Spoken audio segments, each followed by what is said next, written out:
Welcome to the Hopeful Divorce. I'm Hope, your family law friend. After working in family law firms for many years and watching thousands of divorces play out, I've learned some things about what does and doesn't work, and I'm here to share. This question is from the Divorce Women subreddit. Am I going to have to pay spousal support? I'm going through a separation, and I wanted to ask if anyone here has experienced or seen a situation like mine. My husband is asking for spousal support from me. I know in Canada, the law says spousal support can apply to either spouse, regardless of gender, but I'm struggling to process it. He's well educated, he has an engineering degree and 2 postgraduate qualifications, but he hasn't been able to hold a stable job in the past 5 years of our marriage. He's been either getting fired or unable to sustain employment. Meanwhile, I've been the one carrying the household financially. Now, despite his education and capability, he's requesting spousal support from me. My question is it common in Canada for husbands to claim spousal support from wives? Has anyone here gone through this or know someone who has? How did you deal with it, both legally and emotionally? Thanks in advance for sharing your experiences. I just wanted to understand if this is something others have faced and how you approached it. Yes, you are absolutely right. Here in Ontario, where I am, spousal support is paid by the spouse who earns more to the spouse who earns less. And it's like that in California, where I used to work as a paralegal. It's like that, I believe, in every province in Canada, and I'm pretty sure in every state in the U.S., although, I'm not positive about that. Alimony, as it used to be called, was when men paid women, but that was, that's pretty outdated. Spousal support is for a spouse to support the other spouse. Now, the way that it generally works is there is a table. It's like child support. You plug in numbers. There's what you earn. There's what he earns. There's the length of the marriage. There's the time that they did not work during the marriage. There's kind of 2 different categories of spousal support. First, if you were to, look at one spouse, let's say you've been married for 20 years, and 15 of those years, they stayed home with children and they didn't earn. So they're entitled to spousal support to kind of make up for all those years that they weren't earning income. Because if you start your career after 15 years of unemployment, your earning capacity is a lot lower now because you didn't work for 15 years. It's like when you start your career, when you're first out of school in your 20s, you earn less than when you're in your 40s. So if you spent 15 years out of the workforce, you get some spousal support to compensate you for the fact that you in the marriage gave up your ability to earn for 15 years. So that's part of it. The other part of it is that if throughout your marriage, whether maybe you both worked the whole time, but one of you always made $100,000 and the other one, only made $50,000. You can't just immediately be like, okay, now we're just dividing, and going our separate ways, because for all the years you were married, you had the joint income. So you get a period of time to kind of help you build up. The other part of the spousal support, when you say, maybe one of you stayed home with children for a long time and didn't earn money, you may need to go get some job skills. Like, the world has changed. If you graduated from school 20 years ago and haven't worked for 15 years, your job skills are out of date. So you need some financial help while you maybe go to complete a college program so that you can get a new job skill, so that you can support yourself. Like, all of these things are factors that are why the laws are the way that they are, so that people are not financially abandoned. The point is that, yes, the marriage can end, and yes, you do not necessarily have to support them forever, but you have to cushion the blow. of the person and give them some time. Now, in this situation, what she's describing is it sounds like he didn't take time off to raise children, and he's just been struggling in his career for the last 5 years. In that situation, still, he isn't earning money and you have been earning money. So the law is probably going to say that he is entitled to some spousal support. But it's not going to be the same amount of spousal support and time, length of spousal support as it would be if he had given up his whole career to raise children while you were out earning and building your career. Yeah, it would, the amount of time that you get because he was earning, he didn't give up his career and education for the marriage. So my guess is it would probably be for less time than it would be, in those other situations I described. And then the other thing that's going to be a factor in this is also child support. You are likely going to be paying some child support to him too. And, depending on where you live, the amount of spousal support and child support, those numbers are calculated differently if he has the children the majority of the time. And so you're getting child support and spousal support. Those numbers are going to be slightly different. And I can't say what it would be in your particular scenario, but all of these things are factors. And they're things that you want to consider. In this situation, I would you need to talk to a lawyer to find out the specifics of your situation and exactly how much spousal support he's going to be entitled to for how long. This varies a lot from place to place, and it's not straightforward. Other question she had was, how do you deal with it emotionally? And, that's an interesting question because it sounds like in the subtext of her question, she's a bit resentful. It sounds like she's saying, he couldn't keep a job and he keeps getting fired and I've been carrying the load financially and now I've got to pay him. I get that. It doesn't seem fair. Or just because, they weren't working and now you've got to pay them, it feels like a sting.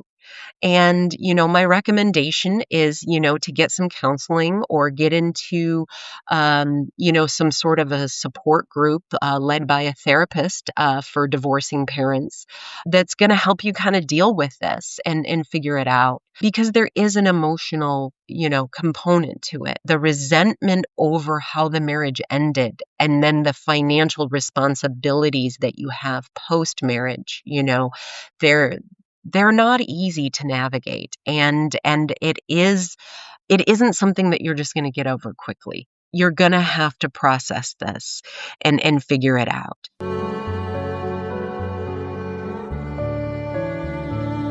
This podcast is built around your questions. If you're navigating divorce, separation, property division, child support, custody, co-parenting, blended families, or anything else in between, you don't have to figure it out alone.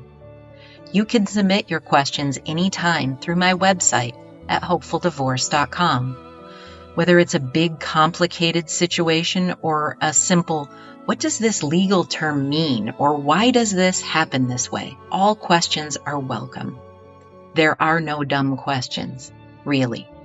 I read every submission, and your question could be featured in an upcoming episode. So if there's something that's been on your mind, send it in. Let's keep the conversation moving forward. This question is from the Divorce Men subreddit. Can I refuse divorce papers being served on me? This is a dumb question, and I'm aware of that, but I have no other place to ask it but here. If I'm being served with divorce papers and I refuse to take them, will that reflect poorly on me later? Again, I know this is a very idiotic question. Sorry. First, it's not an idiotic question, okay? Most people don't understand how legal processes work, and there's a lot of misinformation out there, and we often get the wrong idea from the way things go in movies and TV shows, so it's not dumb to ask these questions. The short answer to your question is yes, it will reflect poorly on you later, and I do not recommend that you try and avoid service. Let me give you an analogy of how it works to explain this. So, have you ever seen someone who has gotten a parking ticket? Like maybe they come back, their car's parked on the road, and there's a ticket under the windshield, and they come up, they grab that parking ticket, and they crumple it up, and they swear, and they throw it down on the ground, and they drive off and peel out in a huff. I've always thought that's probably one of the dumbest things in the world. Like, I don't get it. I've seen people do that in real life. I've seen it in movies. Why? The parking ticket doesn't go away because you crumpled it up and threw it on the ground. Okay.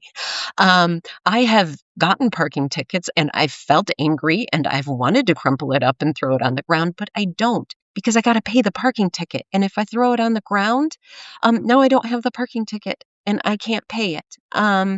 So it won't go away. You either have to fight the ticket or you have to pay it. And it's the same thing with getting served, divorce papers. Now, there is a reason why documents have to be personally served. It's a very basic legal principle, and it goes way back, way back hundreds of years in terms of how the law works. Okay.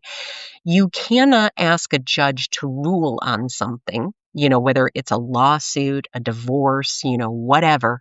You cannot ask a judge to make a ruling unless the judge knows that both people are aware that you are asking them to appear in court. It's like one of the most basic principles of the law.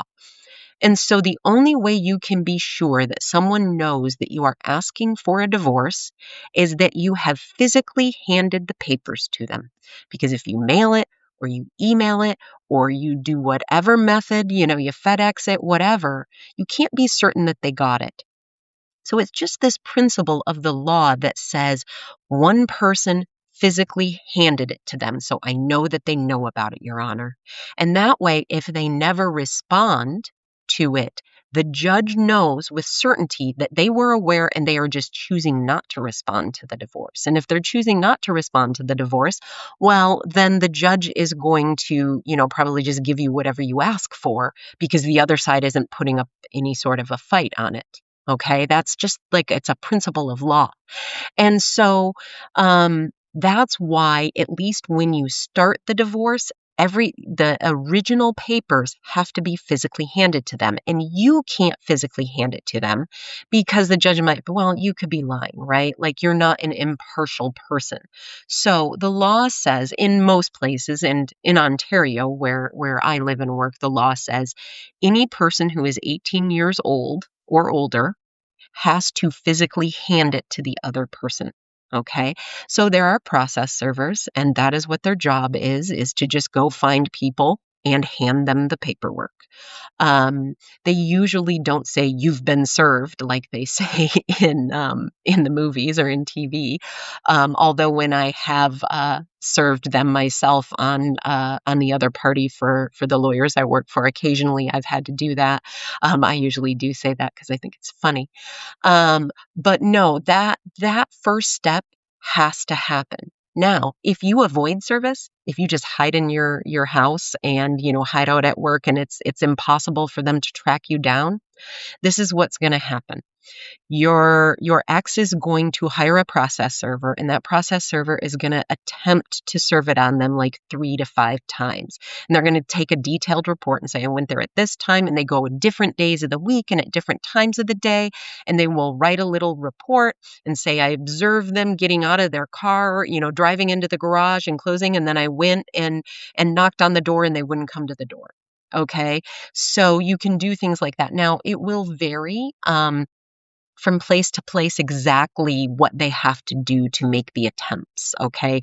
In certain places, you have to try 3 times, and other places, you might have to try more times. Like, there's different exact rules, the minutia of it might vary from place to place, but there is always a way to get substituted service. There is always a way that if you make enough attempts, and it's clear that they're hiding from you and just simply avoiding having the papers handed to them, then then the judge is going to be like, okay, they're just avoiding service and you've made a good effort. Now, that person might have to file a motion with the court. A lot of times you do.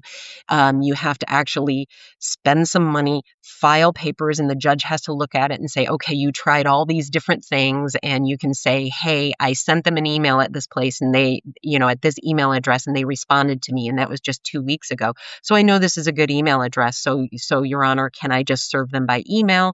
And if the judge is satisfied that you've really tried and you've made a lot of attempts and this person is just hiding from you, they're going to say, yep, you don't have to do personal service. You just have to do service by email. And, judges, I've seen cases where judges have allowed it to be served on Facebook Messenger or on WhatsApp because that's the only way they know that person, that they can reach that person because they're hiding or that person is out of the country or whatever. But it usually requires a lot of, the person is going to have to jump through hoops. And the thing is, his question says, will this reflect poorly on me later? The answer is pretty much yeah. Yeah, the short answer is yeah. Judges are supposed to be impartial and they do their best to be. But when they look at your case and you're later trying to say, oh, I'm super reasonable, Your Honor, and, my ex is crazy. And then the judge is going to look and say, well, I see where you were hiding from them and just made them jump through a whole bunch of hoops for no good reason. You don't sound like you're a very reasonable person, so you don't want to get on the judge's bad side and make them, go through the steps of issuing an order to allow, you to be considered served over Facebook Messenger. Why would you do that? If you're going to be asking the judge to, look at you and judge you later. It's just not a smart move. My recommendation is if you're getting divorced and, you say like, look, you don't have to hire a process server. Just, let me know when you're going to have divorce papers served and I'll go pick it up from your lawyer's office, or have someone, have my brother bring it to me or, whatever works. Like, offer to be cooperative with the service because it's just silly. It's going to happen anyway. And causing your ex aggravation it doesn't help anything. It doesn't help your case if you end up in front of a judge. Thanks for listening to The Hopeful Divorce. If this episode was helpful to you, share it with someone who might need it, and be sure to subscribe so you don't miss future conversations. And as you deal with challenges of separation, divorce, and rebuilding your life, always remember the wise words that Christopher Robin told his friend Winnie the Pooh. You're braver than you believe, stronger than you seem, and smarter than you think. Until next time, take care of yourself and keep moving forward.